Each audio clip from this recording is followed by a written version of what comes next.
Welcome to The Explainer.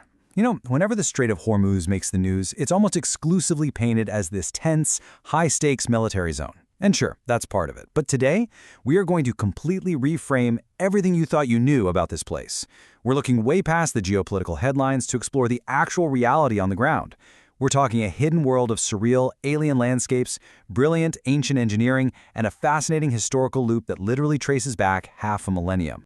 Okay, so to really understand the gravity of this region, we have to start by acknowledging the tense baseline reality we see in the news cycle. This tiny 21-mile geographic choke point controls a staggering 20% of the global oil supply. Think about that for a second. When this strait is threatened, or worse, closed, oil prices across the entire globe just skyrocket. It is, without a doubt, the undisputed financial jugular of the modern world. But let's step away from that massive geopolitical chessboard for a minute. Because beneath the giant shadows of all those supertankers, real people are living incredibly fascinating lives. It makes you wonder, right? What is the day-to-day actually like in this notorious choke point? Well, our journey actually starts on the mainland in Bandar Abbas. It's the capital city of the region, and it's home to a bustling population of 800,000 people. Now, this is a city of extreme contrasts, and I mean extreme, especially when it comes to the climate. Imagine living in a place where the blistering summer heat routinely hits a brutal 49 degrees Celsius, accompanied by incredibly high humidity, by the way, only to plunge down to a chilling 5 degrees in the winter. Now, what's really interesting about this slide is how it highlights the incredible melting pot of cultures going on here. The locals speak Bindari, which is this fascinating linguistic blend of Persian mixed with Arabic, English, and Balochi.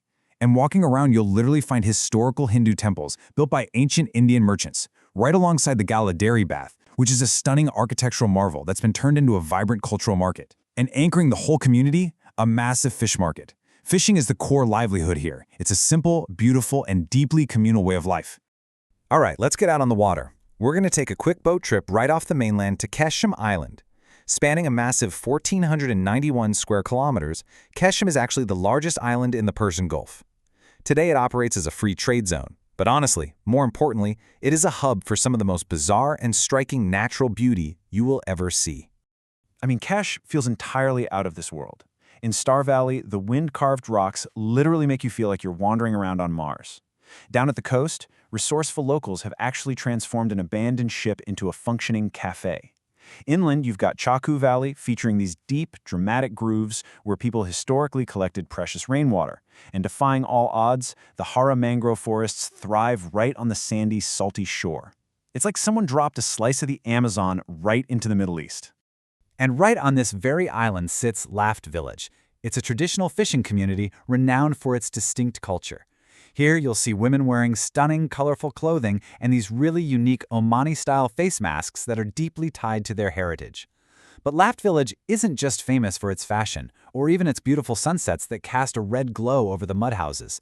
It's actually famous for a totally astonishing piece of electricity-free cooling technology. This is a total masterclass in human ingenuity. Long before modern technology existed, the people of Laft literally engineered their own air conditioning. So here's how they did it. They built these tall chimneys, they call them wind catchers, right on top of their mud houses. When that brutal, hot desert air strikes the chimneys, it gets captured, rapidly cools down as it's channeled downward, and then that cold air circulates all throughout the home.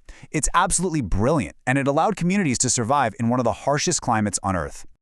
And, the visual wonders, they really don't stop there. Over on the nearby Isle of Hormuz, you get this stark, surreal, sensory contrast right on the beaches. On one side, you have the famous Red Beach. The soil, the sand, even the ocean water itself runs a deep, striking red. And right nearby is Silver Beach, where the sand literally sparkles like shining silver stars when the sunlight hits it. Throw in mountains made entirely out of salt and stunning blue waters, and you've got a landscape that is just completely unmatched. Okay, so we've seen the natural beauty, the vibrant culture, and the peaceful daily life. So why on earth is this peaceful, beautiful region such a massive geopolitical flashpoint today? Well, to figure that out, we have to pause our cultural tour and crack open the history books. We need to look at the massive, sweeping narrative of empire and global conquest. Let's transport ourselves 500 years back in time to the year 1507.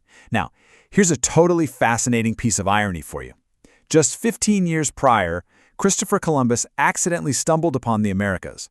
But Columbus wasn't looking for America, right? He was desperately searching for Asia. And why? Because of spices. Black pepper, cloves, cinnamon. Back in 1507, these weren't just things you kept in your pantry. They were literally as valuable as precious metals, and massive empires fought brutal wars over who controlled them. Now, the spices traveling from India to Europe had to pass through a very specific route. And right in the middle of the Persian Gulf sat the Isle of Hormuz. Back then, it wasn't just a picturesque, colorful island. It was a barren, red volcanic rock that acted as a mandatory toll booth. Because of the geography, literally no ship could enter the Persian Gulf from the Arabian Sea without passing it. It was the ultimate natural gatekeeper. Arab, Persian, and Venetian merchants sat right there, heavily taxing every single ship that passed through, generating just immense wealth. But taking on that gatekeeper role came at a serious physical cost. The conditions on this volcanic island were just punishing. We're talking temperatures frequently hitting a blistering 45 degrees Celsius. It felt like the ground itself was boiling. Basically, whoever wanted to control global trade had to be willing to endure these completely hellish conditions just to hold the strait. Enter Portugal, a tiny nation with a population of just 1 million people at the time. But King Afonso wanted a monopoly on the spice trade. So, in 1507, showing up with wooden ships and just sheer audacity, they invaded Hormuz. They built a massive stone fort, dug deep wells just to survive the environment, and they locked it down. For 115 years, Portugal heavily taxed every passing ship, and it actually wasn't until 1622 that Persian Muslims and British Protestants formed this highly unlikely alliance to destroy the Portuguese fleet and finally take back the strait. So, fast forward to today, and history appears to be heavily rhyming. When we look at the modern tensions objectively, the source material points out that Iran's current geopolitical posturing, including their stated desire to tax or control the strait, stems from a very specific modern need, generating the revenue required to rebuild infrastructure that was devastated by years of conflict. So the absolutely crucial point to take away from all this is the exact historical parallel we are witnessing right now.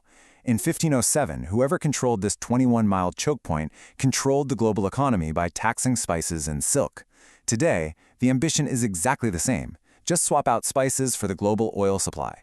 The players have changed, but the underlying geographic and economic reality, it is literally identical to what it was half a millennium ago. Which leaves us with this final, incredibly profound question to chew on. Are we just repeating a 500-year-old cycle of empire, trade, and taxation? Because behind the 24/7 news alerts about oil prices and military standoffs lies a region rich with resilient people, sparkling silver beaches, and brilliant ancient engineering. It's a place where history doesn't just stay quietly in the past, it loops continuously right into our present. Thank you so much for joining me on this explainer to explore the true multifaceted depth of the Strait of Hormuz. I really hope this perspective stays with you the next time you see this tiny, powerful stretch of water making headlines.